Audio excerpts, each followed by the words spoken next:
Hello, स्वागत है आप सभी का आपके चैनल जिसका नाम है स्टडी गुरुकुल 2.5 मिलियन में। आज का हमारा टॉपिक है भारतीय राष्ट्रीय आंदोलन जो 1885 से लेकर 1947 तक का पूरा इतिहास क्रम है। और ये आप लोगों के लिए एक मास्टर वीडियो साबित होगा। आप जितने भी एग्जाम देने की तैयारी कर रहे हैं उसमें इससे क्वेश्चन बनते हैं, है ना। चलिए जान लेते हैं इसके बारे में क्या है। हाँ, जब ये टॉपिक समाप्त होगा तो इससे संबंधित कुछ क्वेश्चन भी हल करेंगे। कल की क्लास हमने जो है समाप्त की थी कहाँ तक, 1917 के आंदोलन आंदोलन तक। आज की हमारी जो क्लास चालू होती है अहमदाबाद मिल मजदूर आंदोलन 1918 से।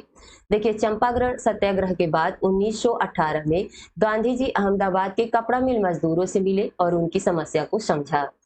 यहाँ का विवाद क्या था कि प्लेग एक बोनस को लेकर था। जब प्लेग की समाप्ति हुई तो मिल मालिक बोनस को समाप्त करना चाहते थे। मजदूरों ने इसका विरोध किया तथा गांधी जी ने भी मजदूरों को हड़ताल पर जाने के लिए कहा।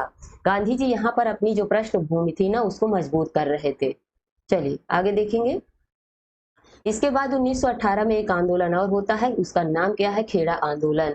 इसके बाद उसी वर्ष 1918 में गांधी जी खेड़ा गुजरात में हो रहे किसानों के साथ अत्याचार के विरुद्ध, अंग्रेजों के यहाँ पर किसानों की फसलें नष्ट हो जाने के बाद भी उनसे करों की वसूली की जा रही थी अंग्रेजों के द्वारा, तो गांधी जी वहां पर पहुंचे।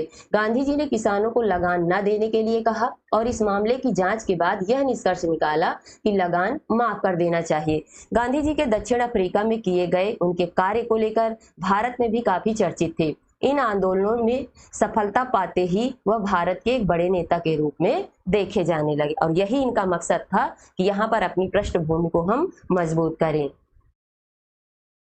इसके बाद देखिए क्या आ गया, रौलट एक्ट। रौलट एक्ट कब आया, 1919 में।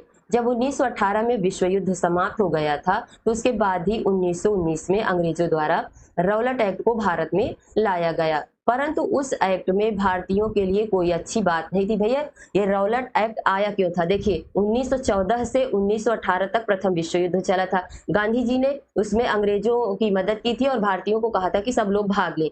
और इनका मकसद ये था कि अगर भारतीय उसमें भाग लेंगे तो भारतीयों को कुछ अच्छी चीजें मिलेंगी। लेकिन क्या लेकर अंग्रेज आ गए? रौलट एक्ट लेकर आ गए। तो देखिए, इसमें कोई अच्छी बात नहीं थी जैसा गांधी जी और भारत के लोग सोच रहे थे। क्योंकि जैसे हमने ऊपर चर्चा की थी कि गांधी जी भारतीयों को विश्व युद्ध में अंग्रेजों की मदद के लिए अंग्रेजी सेना में भर्ती होने का प्रोत्साहन दे रहे थे ताकि विश्व युद्ध के बाद अंग्रेज भारत के लिए कुछ अच्छे कदम उठाएंगे, पर ऐसा कुछ नहीं हुआ।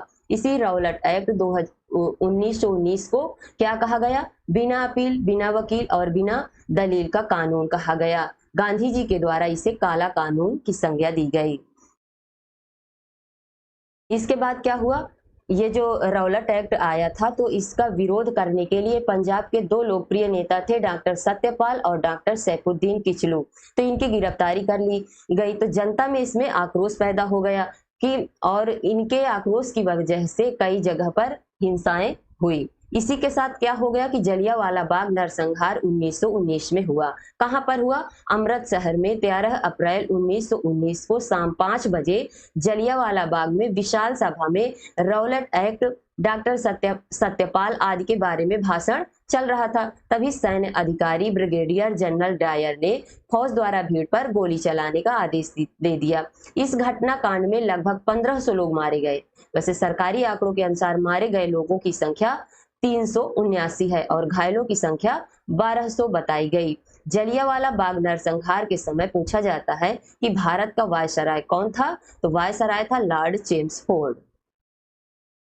अब इसके बाद बात आती है किसकी? खिलाफत आंदोलन की। खिलाफत आंदोलन 1919 से 1922 तक चला। यह अंग्रेजों के खिलाफ था। खिलाफ करना था कि अब हम अंग्रेज आपकी कोई मदद नहीं करेंगे, ना हम आपका साथ देंगे, है ना। तो उस समय तुर्की के खलीफा को सारे विश्व के मुस्लिमों का धार्मिक गुरु माना जाता था और उनके ऊपर अंग्रेजों द्वारा बुरा व्यवहार किया जा रहा था। और अंग्रेजों के उनके साथ इस बुरे व्यवहार को लेकर भारत में मुस्लिमों ने अंग्रेजों के विरुद्ध खिलाफत आंदोलन को शुरू कर दिया।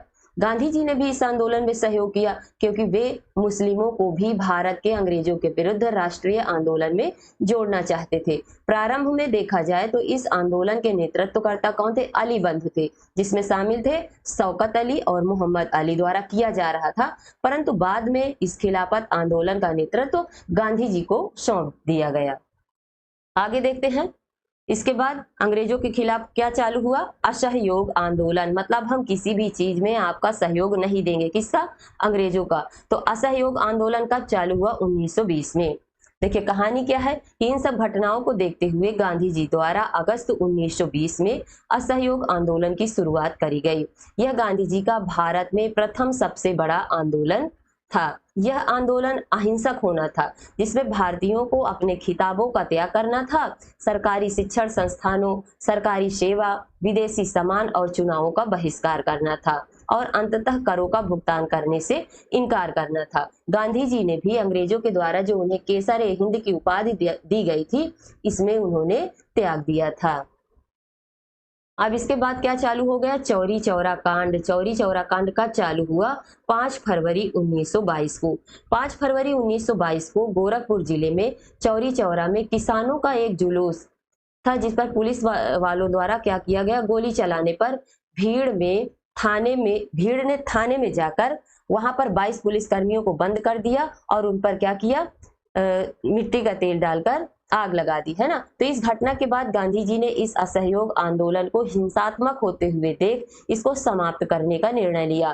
परंतु इस असहयोग आंदोलन को समाप्त करने के फैसले की आलोचना बहुत भारतीय नेताओं ने की, है ना। जैसे सुभाष चंद्र बोस द्वारा इस फैसले को राष्ट्रीय संकट कहा गया। इसके साथ कई नेता जैसे चित्तरंजन दास, लाला लाजपत राय, मोतीलाल नेहरू आदि ने इस असहयोग आंदोलन को समाप्त करने के फैसले की आलोचना की। परंतु गांधी जी दूरदर्शी थे और वकील भी थे, तो उन्होंने क्या किया कि अगर यह आंदोलन चालू रहा तो अंग्रेज जो है चुन चुन के जितने भी अच्छे नेता हैं उनको क्या करेंगे? समाप्त कर देंगे, है ना। तो इसलिए गांधी जी अपने फैसले पर डटे रहे। आगे देखते हैं इसके बाद क्या हुआ। घटना आती है 1923 की, और 1923 में स्वराज पार्टी की स्थापना की गई। क्यों की गई? इस जैसे देखा जाए कि इसके कुछ नेता थे जो गांधी जी के विचारों से सहमत नहीं थे। ऐसे में कौन थे? जैसे चित्तरंजन दास और मोतीलाल नेहरू, जो गांधी जी के विचारों के साथ सहमत नहीं रहा करते थे। इसीलिए उन्होंने एक नई पार्टी की स्थापना करने का निर्णय लिया। इस क्रम में चित्तरंजन दास और मोतीलाल नेहरू ने इलाहाबाद में मार्च 1923 में स्वराज पार्टी की स्थापना कर दी। आगे इसके बाद एक कांग्रेस का अधिवेशन होता है 1924 में बेलगांव में। महात्मा गांधी जी ने इसकी क्या की? अध्यक्षता की। और यह कांग्रेस का कौन सा अधिवेशन था? 40वां अधिवेशन था। और यह 40वां अधिवेशन में ही एकमात्र अधिवेशन था जिसमें गांधी जी ने अध्यक्षता की थी। आगे देखेंगे कि साइमन कमीशन 1928 में भारत आया, है ना। साइमन कमीशन 3 फरवरी 1928 को विलायत से कहां पहुंचा? मुंबई पहुंचा। यहाँ इसका स्वागत जो है देशव्यापी हड़ताल से हुआ। जब कमीशन दिल्ली पहुंचा तो वहां काले झंडों से साइमन कमीशन वापस जाओ के नारे के साथ इसका विरोध किया गया। साइमन जब लाहौर पहुंचा तो लाला लाजपत राय के नेतृत्व में इसके खिलाफ प्रदर्शन किया गया। तो क्या हुआ? अंग्रेजों के द्वारा पुलिस के लाठीचार्ज के कारण कुछ दिनों के बाद लाला लाजपत राय जी की मृत्यु हो गई। इसके बाद घटना आती है 1929 की। 1929 में कांग्रेस का अधिवेशन कहाँ हुआ? लाहौर में हुआ। इसकी अध्यक्षता किसके द्वारा की गई? जवाहरलाल नेहरू के द्वारा की गई। और इसी अधिवेशन में पूर्ण स्वराज की मांग की गई थी। किस अधिवेशन में पूर्ण स्वराज की मांग की गई? तो लाहौर अधिवेशन में 1929 में। इसके बाद आती है दांडी मार्च, जो 12 मार्च 1930 से लेकर 6 अप्रैल 1930 तक चला था। यह दांडी मार्च 12 मार्च 1930 को शुरू हुआ था और 6 मार्च 1930 तक चला था। यह दांडी मार्च गांधी जी द्वारा साबरमती आश्रम से लेकर दांडी तक, मतलब गुजरात तक चलाया गया। इसमें गांधी जी के साथ भारत के अलग अलग क्षेत्रों से कुल 78 सहयोगियों ने भाग लिया था, जिसमें सरोजिनी नायडू भी शामिल थी। और इसकी दूरी कितनी थी? 241 मील थी।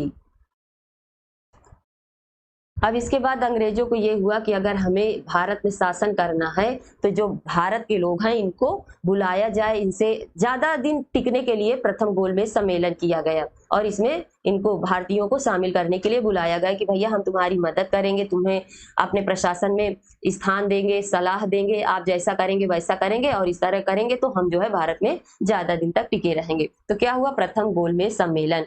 यह सम्मेलन 12 नवंबर 1930 से लेकर 19 जनवरी 1931 तक चला।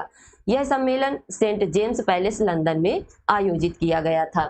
पूछा जाए कि उस समय ब्रिटिश सम्राट कौन थे, जॉर्ज पंचम थे। कब? प्रथम गोलमेज सम्मेलन में। ब्रिटिश प्रधानमंत्री पूछे जाए तो कौन थे, रैमजे मैकडोनाल्ड थे, और यह रैमजे मैकडोनाल्ड तीनों गोलमेज सम्मेलन में प्रधानमंत्री थे। गवर्नर जनरल पूछा जाए तो कौन थे, लॉर्ड इरविन थे। देखा जाए तो इसमें जो ब्रिटिश राजनीतिक दलों के 16 प्रतिनिधि शामिल थे, और भारत से तो जो देसी रियासतों के थे तो उसमें 16 प्रतिनिधि, और जो ब्रिटिश भारत के थे 57 राजनीतिक नेता इसमें शामिल थे। देखा जाए तो यह जो प्रथम गोलमेज सम्मेलन हुआ था तो इसमें कांग्रेस का कोई भी प्रतिनिधि इस सम्मेलन में उपस्थित नहीं हुआ। इसके बाद अगले साल फिर होता है एक द्वितीय गोलमेज सम्मेलन, इसमें फिर बुलाया गया। द्वितीय गोलमेज सम्मेलन 7 सितंबर 1931 को शुरू हुआ, जिसमें कांग्रेस ने भी भाग लिया था। 1 दिसंबर 1931 को यह समाप्त हुआ, और यह सम्मेलन भी कहाँ संपन्न हुआ था, लंदन में हुआ था। ब्रिटिश सम्राट पूछा जाए, मतलब किंग पूछा जाए तो कौन थे, जॉर्ज पंचम, और ब्रिटिश प्रधानमंत्री कौन था, रैमजे मैकडोनाल्ड था। वायसराय कौन थे, वायसराय इसमें बदल गए थे, पहले में लॉर्ड इरविन था और इसमें लॉर्ड वेलिंगटन था। देखिए, कांग्रेस के प्रतिनिधि के रूप में महात्मा गांधी थे, वह कांग्रेस के एकमात्र प्रतिनिधि थे। पूछा जाए कि द्वितीय गोलमेज सम्मेलन में महिला प्रतिनिधि कौन थी, बहुत क्वेश्चन बनता है, इंपॉर्टेंट भी है। तो सरोजिनी नायडू थी, और कौन थी, बेगम जहां आरा शाहनवाज थी।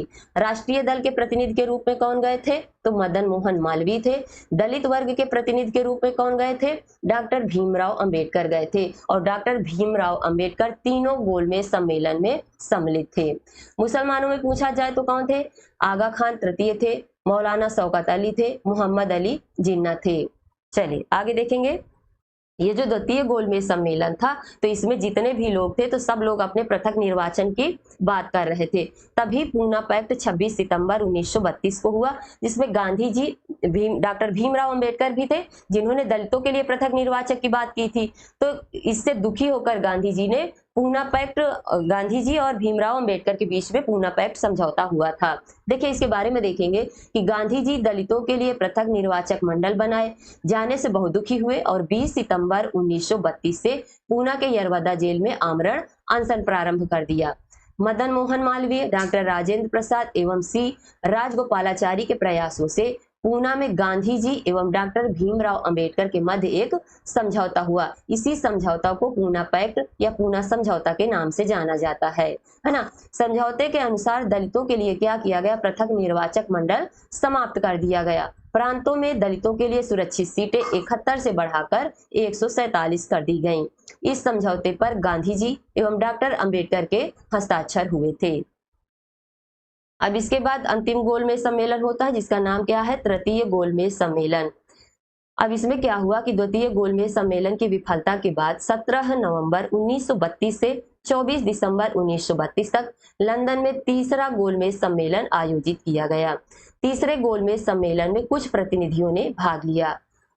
सम्राट पूछे जाए तो जॉर्ज पंचम है, और ब्रिटिश प्रधानमंत्री वही है, रैमजे मैकडोनाल्ड। वायसराय कौन है, लॉर्ड वेलिंगटन। इसमें कांग्रेस ने भाग नहीं लिया था, भाई कोई बात ही नहीं मान रहा था ना, उनकी कोई चीजें मानी जा रही थी, तो कांग्रेस ने इसमें भाग नहीं लिया। इसमें कौन, इसमें देखिए एक इंग्लैंड की लेबर पार्टी थी, इसने भी भाग नहीं लिया। मोहम्मद अली जिन्ना को इसमें आमंत्रित नहीं किया गया था। अब आगे बढ़ते हैं, घटना है 1935 की। 1935 में भारत सरकार अधिनियम लागू हुआ। 1935 ब्रिटिश संसद द्वारा 1935 में पारित किया गया था, और 1937 में यह लागू हुआ था। यह लॉर्ड लिथगो के नेतृत्व वाली संयुक्त चयन समिति की रिपोर्ट पर आधारित था। घटना आती है 1939 की, जिसमें द्वितीय विश्व युद्ध की शुरुआत हो गई। द्वितीय विश्व युद्ध 1 सितंबर 1939 से 2 सितंबर 1945 तक चला था। इसके बाद घटना आती है 1940 की, जिसमें मुस्लिम लीग ने एक अलग देश अर्थात पाकिस्तान की मांग की थी। इसके बाद बढ़ते हैं हम 1942 के क्रिप्स मिशन पर। देखिए, क्रिप्स मिशन 1942 में भारत आया था। स्टेफोर्ड क्रिप्स ब्रिटेन में विंस्टन चर्चिल की गठबंधन सरकार में श्रम मंत्री थे। क्रिप्स मिशन 22 मार्च से 11 अप्रैल 1942 तक भारत आया। इसका उद्देश्य क्या था, उद्देश्य था कि द्वितीय विश्व युद्ध में ब्रिटिश युद्ध के लिए भारतीय सहयोग को फिर से प्राप्त करना था। आज की हमारी क्लास यहीं से समाप्त होती है। इसका तीसरा पार्ट लेकर हम कल फिर प्रस्तुत होंगे, और इसी के साथ हमारे चैनल को लाइक करें, शेयर करें, सब्सक्राइब करें, अपना सहयोग बढ़ाएं और वीडियो देखने के लिए धन्यवाद।